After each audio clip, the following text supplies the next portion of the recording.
Hello everyone, and welcome back to All Things Space. Now let's get into the video. Two Jupiter-like planets orbiting a young star are considerably smaller than predicted, suggesting that our understanding of early development of gas giant planets has to be revised. Keep watching our video to find out how new Jupiter-like planets have been discovered. But before we begin, be sure to like this video and subscribe to the channel so you don't miss out on any of our future videos. Large fluffy balls of gas, says astrophysics. According to our present knowledge of huge planet development, these planets begin as enormous low-density objects. We anticipate them to look like extremely large, fluffy balls of gas, says Alejandro Suarez Mascareo of the Canary Islands Institute of Astrophysics.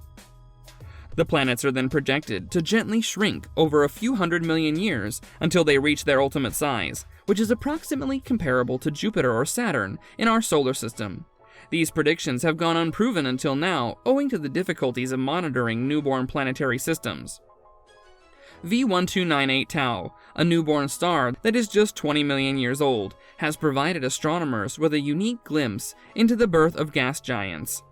The Kepler Space Telescope discovered that V1298 Tau is orbited by four gas giants in the early 2010s.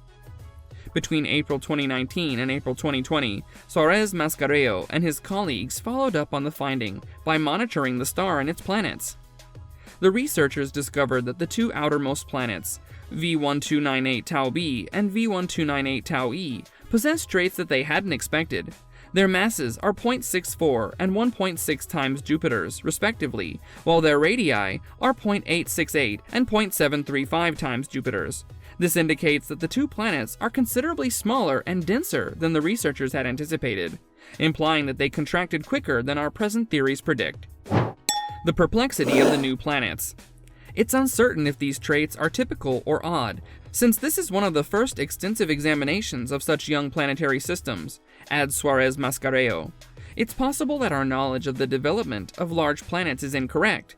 Alternatively, the planets might be odd gas giants with unusually huge cores, which would hasten the shrinking. Our knowledge of the early phases of planetary history and planetary systems evolution may be quite restricted, Suarez Mascareo says. At the moment, this instance contradicts our prior understanding, but that's only one example. You can't draw any conclusions from it. Suarez Mascareo intends to provide information on the genesis of our own solar system by gathering additional data on more newborn planetary systems. UCLA scientists have their concerns as well.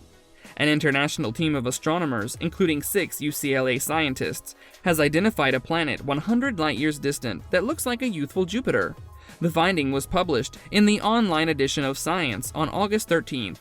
The planet 51 Eridani b is barely 20 million years old, making it a newborn in astronomical terms. The Sun, Jupiter, and the Earth are all 4.5 billion years old. It's the first planet discovered by the Gemini Planet Imager, or GPI, which was built to find and study faint young planets circling nearby stars. Previous search techniques couldn't identify systems like ours, with little rocky planets near to their star and massive gas giants at great distances, Larkin added. The purpose of GPI is to find massive planets at great distances from their star. These solar systems are most likely a lot like ours. GPI will show us how widespread our solar system's architecture is. GPI's very powerful spectrometer was devised and constructed by Larkin and colleagues at UCLA's Infrared Laboratory for Astrophysics, allowing the instrument to discover the presence of methane on 51 Eridani b. It is discovered that the planet contains the highest quantity of methane ever identified on a planet beyond the Milky Way, as well as the existence of water, indicating that it is comparable to planets in our solar system and should provide further information about how it evolved. Many of the previously photographed exoplanets have atmospheres that appear like extremely cold stars, McIntosh added. This one has the appearance of a planet. Longest orbits ever recorded in the universe. The Jupiter-like planet, known as Kepler 1647b, is located in the constellation Cygnus and was discovered by scientists using data from the Kepler Space Telescope, which was launched in 2009 to search for possibly habitable worlds outside our solar system. It is not only the biggest circumbinary planet, but it also boasts one of the longest transiting planet orbits ever recorded, taking 1,107 days to complete its cycle. It isn't the only one on the move, however. The two stars are in orbit around each other as Kepler 1647b moves around the system.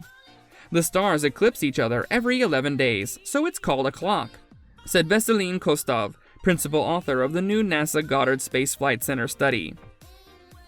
That might provide for an interesting sight for observers on Kepler 1647b. Sometimes the bigger star may rise or set first, followed by the smaller, said Tobias Cornelius Heinz, a co-author of the study from the Korea Astronomy and Space Science Institute. However, under unusual circumstances, one may envision just seeing one star setting or rising when the smaller star is hidden behind the bigger during dawn or dusk. The discovery, presented by an international team of scientists at an American Astronomical Society conference, is based on data from the Kepler Space Observatory, as well as a variety of ground-based observations and computer models.